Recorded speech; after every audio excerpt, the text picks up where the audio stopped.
Dear student, this is Ankur Datt from the Biozone institute Meerut. बेटा, आपके लिए आज मैं दूसरा क्वेश्चन लेकर आया हूँ। एज सच मैंने सीरीज शुरू की है और मैंने आपसे कहा है कि डेली एक क्वेश्चन मैं आपको है ना पोस्ट करूंगा और आप समझने की कोशिश करेंगे उसके माध्यम से कि नीट का पैटर्न किस तरीके से होता है और कहाँ चीजें घूमती हैं।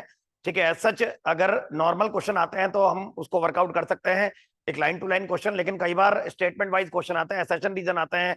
ठीक है, तो वो सारे क्वेश्चन कैसे सॉल्व आउट करने हैं, इसी उद्देश्य से मैंने एक डेली एक क्वेश्चन मैंने डालना अब शुरू किया है कल से। और आज मैं एक दूसरा क्वेश्चन लेकर आया हूं। आप जल्दी से इसको पढ़िए और देखिए आप इसका क्या आंसर निकल सकता है। आपके सामने क्वेश्चन लिखा हुआ है। ठीक है, मैं साइड में हो जाता हूं और आप इसको थोड़ा सा पढ़िए। देखिए क्वेश्चन यहाँ लिखा हुआ है विच इज इनकरेक्ट, है ना। और ए बी सी करके स्टेटमेंट वाइज क्वेश्चन है, इसमें 3 स्टेटमेंट दिए हुए हैं। ठीक है, पहला पॉइंट है content of nucleolus is continuous with the cytoplasm. Content of nucleolus sorry not nucleolus is continuous with cytoplasm, ये ऑप्शन है। दूसरा पॉइंट दे रखा है lysosome are basically formed as a result of packaging of vesicular Golgi that are near to the nucleus. बिल्कुल सही बात है ना, Golgi near to the nucleus होती है। पहले आप सॉल्व कीजिए इस चीज को, मैं इसका आंसर इसके बाद बताऊंगा और चीजों को एक्सप्लेन आउट करूंगा। और तीसरा पॉइंट आपके पास दे रखा है पैलाडे particle has 2 subunit of 15 nanometre to 20 nanometre in size among the eukaryotes। अब ये 3 ऑप्शन है, पहला ए ओनली, दूसरा बी ओनली और तीसरा ए बी ओनली और fourth one A B C. और हमें सच जो यहाँ पर जो बताना है विच इज इनकरेक्ट, यहाँ विशेष ध्यान रखिए कि हमें इनकरेक्ट पर वर्कआउट करना है। अब सब बच्चे देखिए एनसीईआरटी आगे रखिए और एनसीईआरटी के रिस्पेक्ट में आगे लेकर चलिए। जब आप एनसीईआरटी खोलोगे तो वहां पर सेल बायोलॉजी के अंदर न्यूक्लियस वाले पोर्शन के अंदर आता है न्यूक्लियोलाई या न्यूक्लियोलस। ठीक है, वो सिंगुलर प्लूरल में आ जाती है चीजें।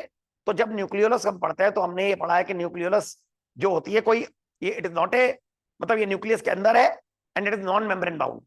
ये कोई ऑर्गेनेल नहीं है। न्यूक्लियस के अंदर कोई चीज पाई गई और nucleus that is called the director of the cell, जो मेन चीज होती है उसके अंदर ये पाई गई। एंड ये खुद ठीक है ना आरएनए वगैरह प्रोटीन की बनी होती है। ठीक है, site of formation of RNA, तो इसके ऊपर मेम्ब्रेन नहीं होती। तो इसलिए एनसीईआरटी ने वहां दे रखा है न्यूक्लियोलाई या nucleolus content is continuous with nucleoplasm. इसका मतलब न्यूक्लियोलस न्यूक्लियोप्लाज्म में कंटिन्यूअस है। इसका मतलब न्यूक्लियोलस के ऊपर कोई बाउंड्री नहीं है और वो न्यूक्लियोप्लाज्म में कंटिन्यूअसली, इसका मतलब उसी में डूबा है या उसी के अंदर पाया गया। और यहां इस ऑप्शन में हमने दे रखा है content of nucleolus is continuous with cytoplasm. भाई विद साइटोप्लाज्म कैसे हो सकता है? इस कंटिन्यूअस विद न्यूक्लियोप्लाज्म होना चाहिए, विद साइटोप्लाज्म तो नहीं हो सकता, क्योंकि साइटोप्लाज्म में कंटिन्यूअस कैसे होगा? क्योंकि न्यूक्लियस के ऊपर तो न्यूक्लियर मेम्ब्रेन है। तो न्यूक्लियोलस के कंटेंट साइटोप्लाज्म के कंटिन्यूअस नहीं हो सकते, because outer it is covered by a nuclear membrane, क्योंकि ये न्यूक्लियस के अंदर का पोर्शन है। तो यहां पर होना चाहिए था it is a continuous with the nucleoplasm. ठीक है, और यहां हमने दे दिया साइटोप्लाज्म, तो ए ऑप्शन आपका इनकरेक्ट हो गया, यानी कि ये हमारा पॉइंट सही आ रहा है, यानी कि है ना it is a wrong statement और हमें रॉन्ग ही बताना है।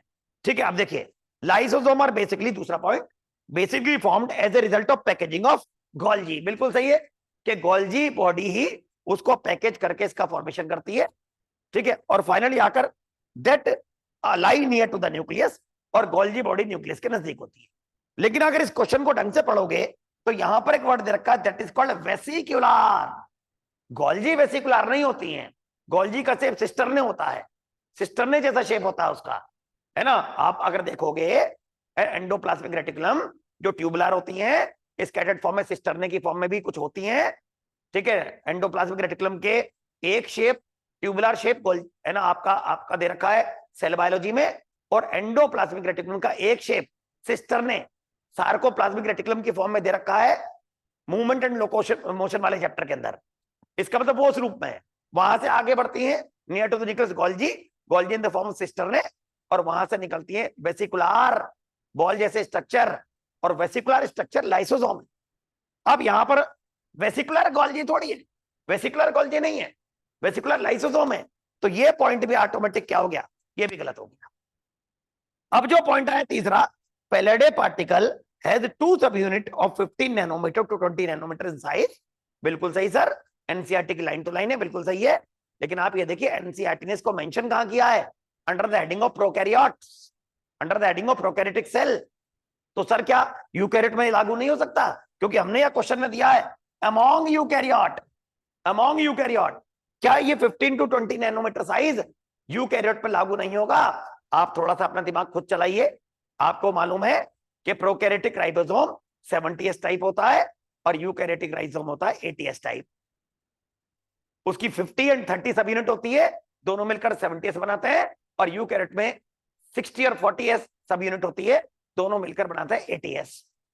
जब साइज में वेरिएशन है, मतलब यूनिट्स में वेरिएशन है, तो साइज में ऑटोमेटिक वेरिएशन आएगा। 15 टू 20 नैनोमीटर प्रोकैरियोट्स में होता है और यूकैरियोट में लगभग इसका साइज एवरेज में देखा जाए तो 25 टू 30 नैनोमीटर होता है। और एनसीईआरटी ने केवल प्रोकैरियोट का साइज मेंशन किया है, वो यूकैरियोट का नहीं है, that is under the heading of the prokaryote. तो इसका मतलब ये पॉइंट भी हो गया गलत। अब इसका मतलब विच इज इनकरेक्ट, तो आंसर तीनों के तीनों इनकरेक्ट है, ए भी, बी भी और सी भी। तो आंसर इसका निकल के आ गया, that is called fourth, because we have to go for the incorrect. Okay, rest tomorrow will come with the next question. ठीक है, कीप रॉकिंग, कीप ग्रोइंग। बेटा देखिए इसको और आगे बढ़िए।